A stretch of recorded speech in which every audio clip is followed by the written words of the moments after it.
Jean-Michel Trogneux est mort. C'est pas moi qui le dis, les amis, c'est Marlène Schiappa qui le dit. Vous allez pas croire ça, il y a une nana qui dit qu'il y a Marlène Schiappa qui invente comme quoi Jean-Michel Trogneux est mort. C'est quoi ça encore?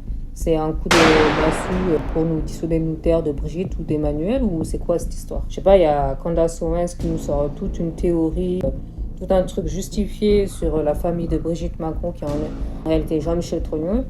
Brigitte Macron, on sait on n'a pas de photo d'elle quand elle était enfant, ni adolescente. On a une photo d'elle en Algérie en 1953 avec des brouettes alors que c'était un mec. Et on a une interview d'elle en 1967 de Véreux. Et on voit bien que c'est sa voix. Donc il change de nom 2-3 fois.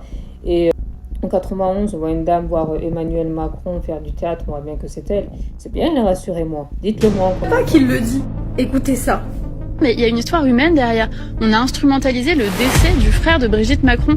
Est-ce que vous pensez que si c'était l'un de nous, on aurait envie de reparler du décès de notre frère ou de notre sœur pour se justifier son identité? On est à un niveau de glauque dans ce qui est inventé pour lui nuire, qui est...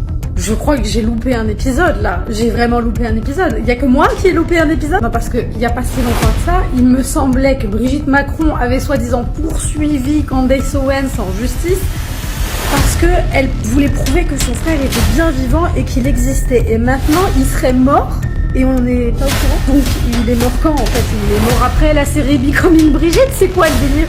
Pourtant, il me semble bien que Jean-Michel Trogneux a un avocat au procès de Natacha Ray pour le représenter. Ce qui veut dire qu'il est bien en vie.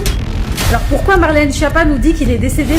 Ça ressemble, vous savez, à toutes ces histoires quand on dit qu'on s'embourbe tellement dans les mensonges qu'au bout d'un moment, on fait de la merde. Parce qu'en fait, on a tellement menti qu'on sait plus où on en est dans notre mensonge.